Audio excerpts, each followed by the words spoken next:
Hello, ladies and gentlemen. My name is Ron, just Ron. I'm super excited to be doing this right now. I feel like it's something that should have happened a long time ago, but it's taken me a while to get my bearings to navigate this. Long story short, this is episode one of what's gonna be 100 episodes, and then after that, we'll kind of see where it goes. I just like the format. Um, a couple things I want to state off the top is a what I'm about to talk about is not to say that any other ethnic group, culture, or civilization is less than the one I'm about to speak about, and I don't think that particularly my culture is better than anyone else. But in this world, I'm seeing way too much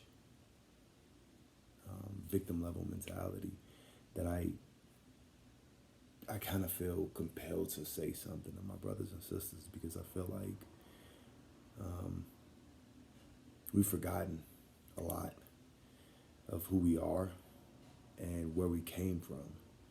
And so this would be a fun podcast with a bunch of lessons, a bunch of quotes, my view on certain things, and hopefully I'm not here to make money. I'm not here to try to take as much as I can and make a paycheck. Isn't about that. This is about giving out information to my people that I think need to hear it. We've been taught for way too long that it's someone else's fault, that we are unable to take responsibility for ourselves. And that has left us in a pool of stagnation that we seem unable to overcome. And that's something I really want to change. We can't be the scapegoats of the society anymore. And no one is telling us that we can get out of this. Everyone's telling us that it's someone else's fault, someone else's issue. I'm a class A fuck up. I can't put that in any other way. I have made many bad decisions within my life. But what I've been able to do is take responsibility for my actions, fix what was wrong, and continue moving on. So, that was my 3 minute introduction, but this is definitely going to be a very wonderful podcast. I hope you guys stick around for it. I hope you are excited as I am for it, and let's get ready to move on. So this episode in particular is about what I want to call leaderless armies.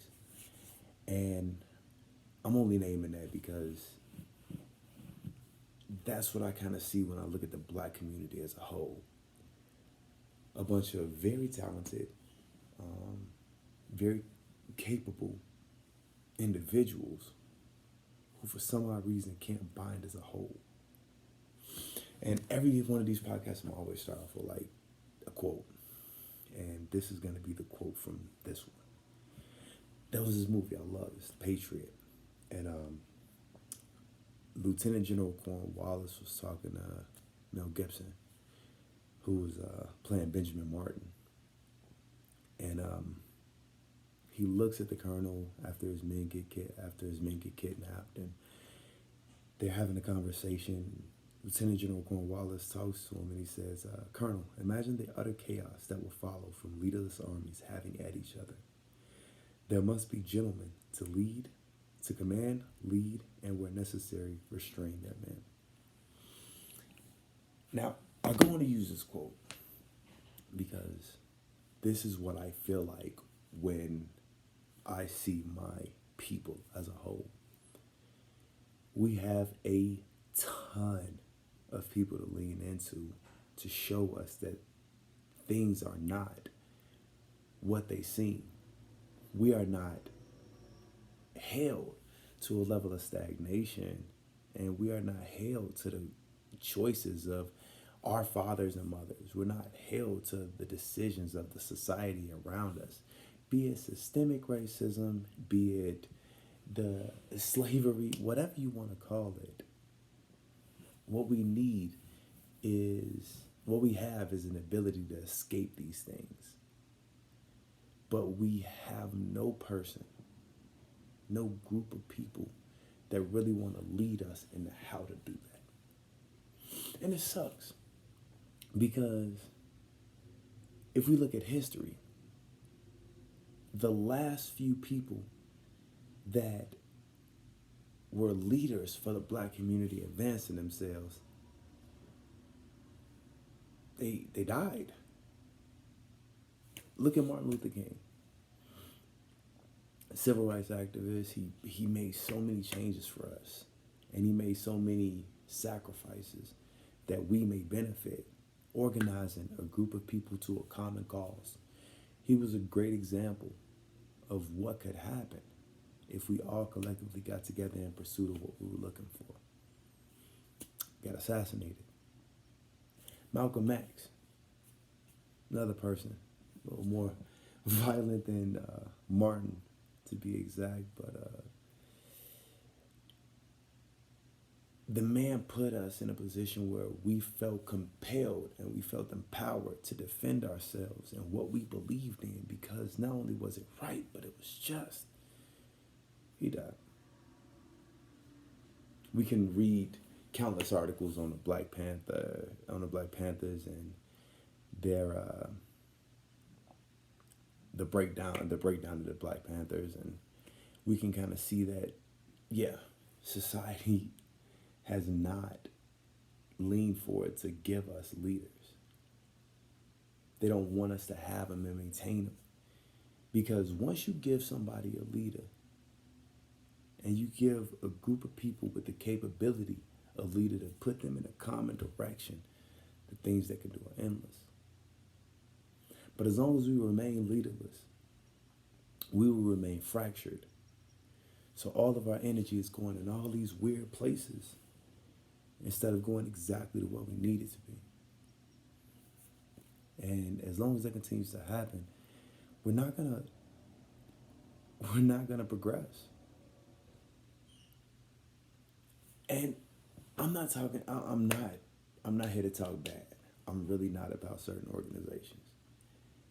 I think a lot of people under the Black Lives Matter movement are decent people. I think a good amount of them are not. Those are not leaders, and I'm gonna explain why. When it comes to the Black Lives Matter movement, for a group that can speak mostly to only white cops killing blacks, but won't bat an eye as our brothers and sisters are slaughtering each other across this country, that's a level of hypocrisy.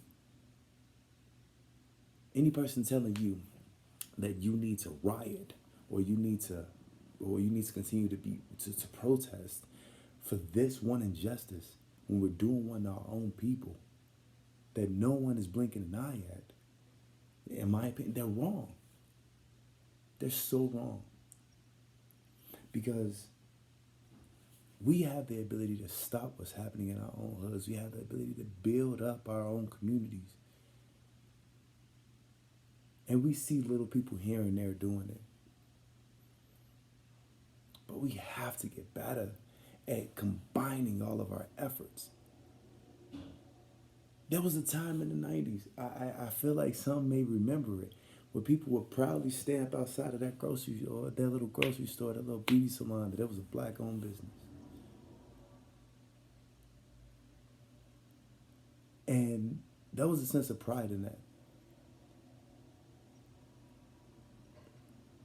As a community, we lack everything that we need in order to build ourselves up.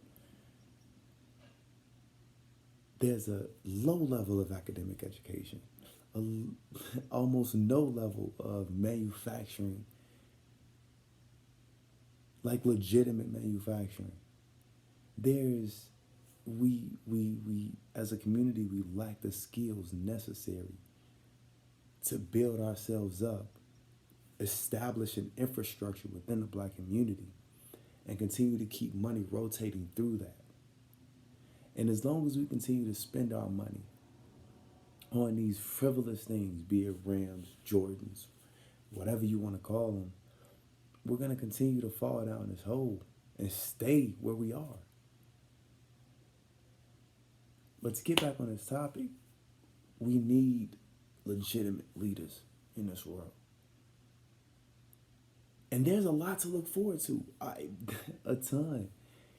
I'm about to go through a list of people in a second, and just listening to what they've done should give us hope that we can, with effort and a direction, we can actually do something in our communities. And that's all I want.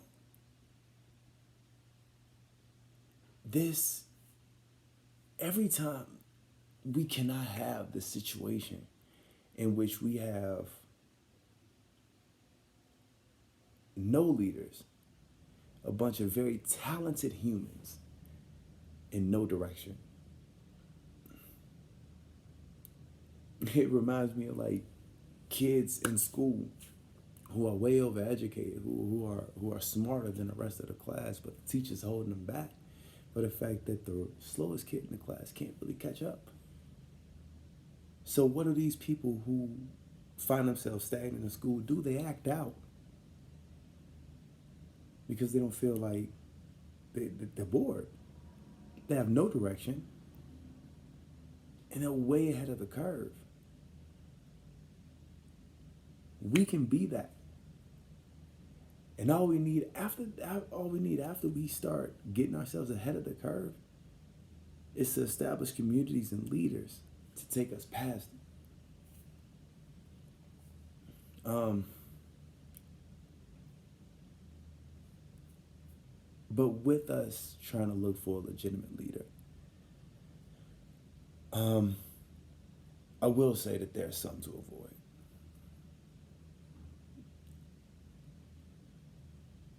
Any person that tells you that you cannot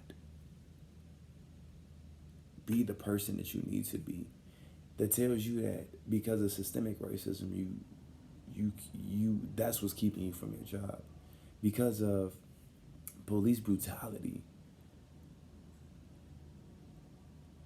that's why, because of police brutality, you can't walk down the street with your head held out. Cops are assholes. I get it. Some are. Not all. Some. But with the police brutality one,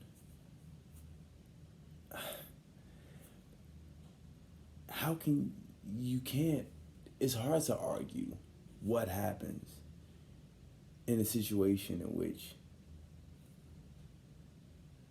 you're doing illegal shit and get caught, and then something goes sideways. Be it you trying to escape, be it you trying to fight. Like, it's just, that's for another topic. But there's something ridiculous in that. And I'm not saying every person who's been pulled over by a cop has done something wrong. Like the Army lieutenant, the dude was a good guy, and cops still treated him like shit. But if we're going to have rage on how someone is treating our people, we should probably have rage on how we're treating our own. We find ourselves happy that we're in the hood, having 4 or 5 kids and having them go into the same system that we're in. We're celebrating humans that go to jail, preaching this jail mentality. We're attaching ourselves to some of the most negative shit on the planet. And I don't understand how we're doing this.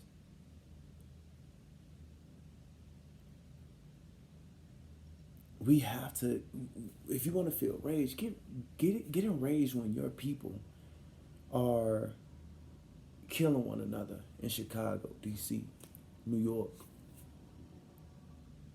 Get angry when you see a grown dad giving that kid 12, 13, a nickel bag to go sell down the street. That should anger you. That should annoy you. When you seeing these mothers and fathers having kids they can't take care of, that should anger you. Because we're dooming our own culture by these movements.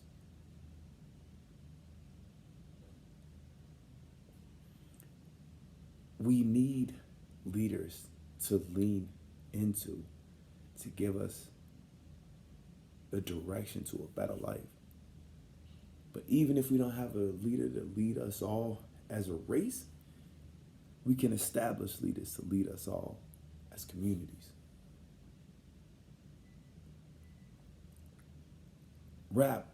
Rappers are they're not leaders. I'm sorry. It's another one. They're not.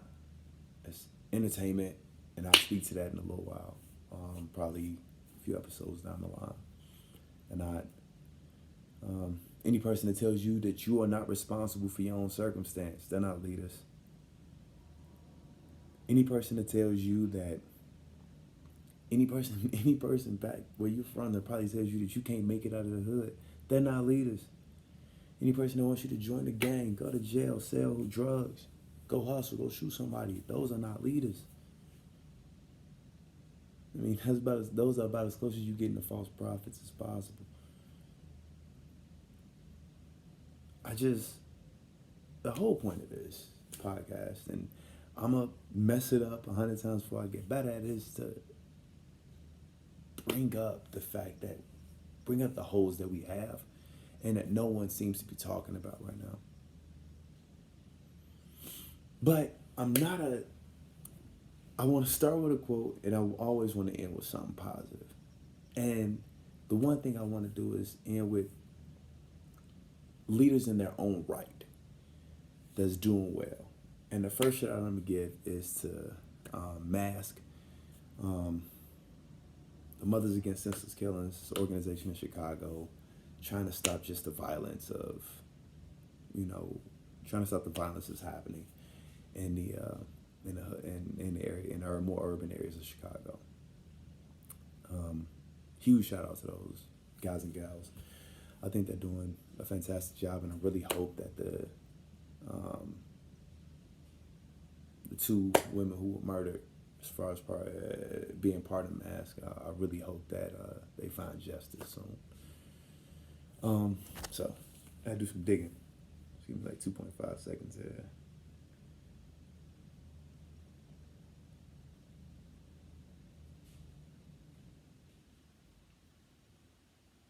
All right.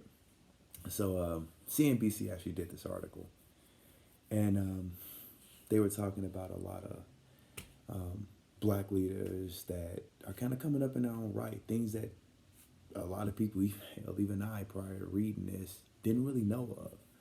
And I kind of wanted to disseminate this information just to show you, like, what a leader looks like. And the first one that everybody's going to talk about is Kamala Harris. Love the woman. I won't dig into that one right now.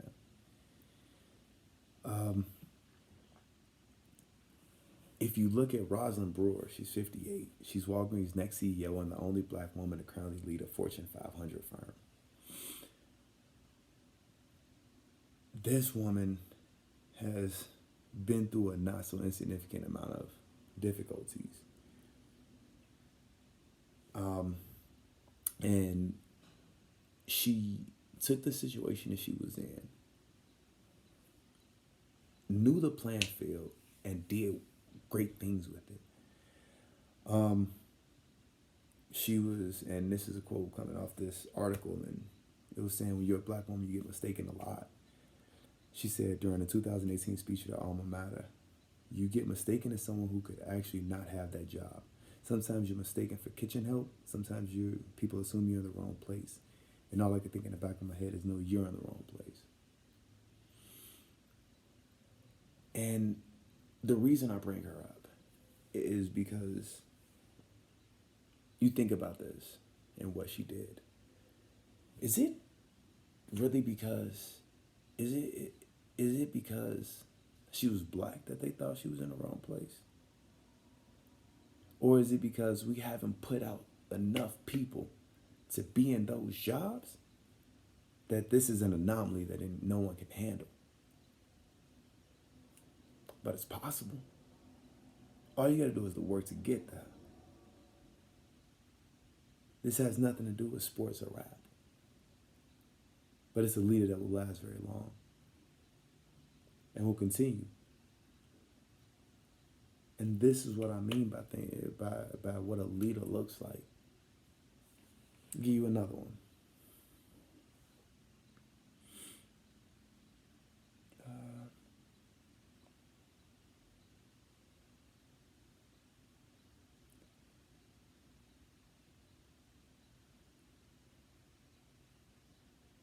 Let's see, where is it?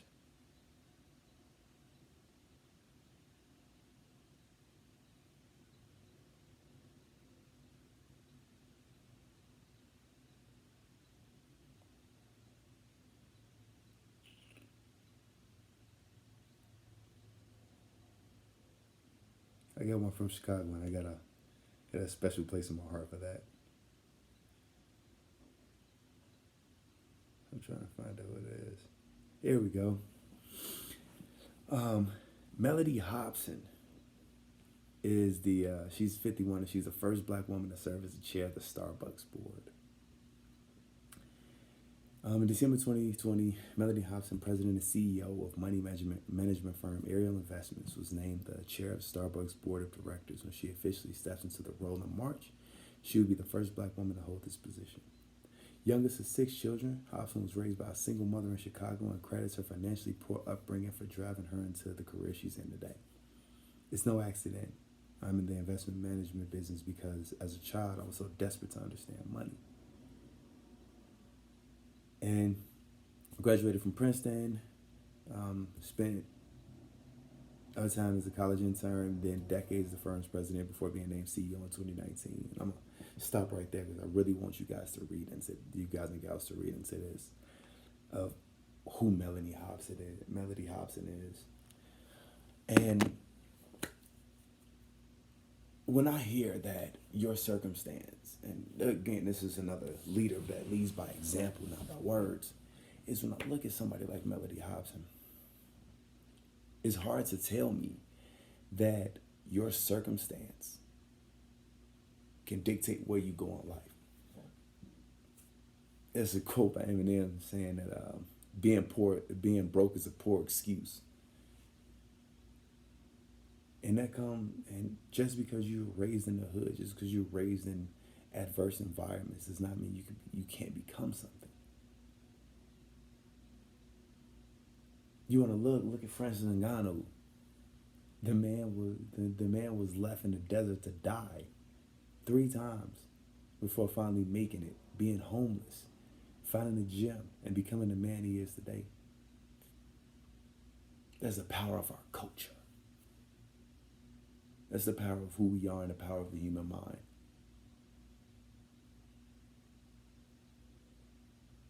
Those 2 humans that I mentioned, they're leaders by example. That's what we need to be tapping into as a culture. Not these rappers. Not these gangster wannabes. I've just never seen a legitimate thug and a legitimate drug dealer retire with all of that money. I've never seen it in my life. These women will retire with more than they could ever imagine for the fact that they work to get there. That's what work does, and that's what leaders look like.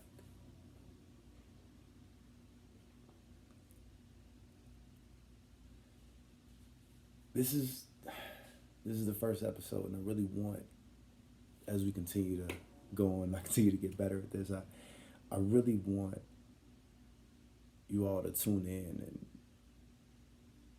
just sit back and think. Because if you don't see a leader in your hood, then you're looking at one in the mirror. You can do something with that.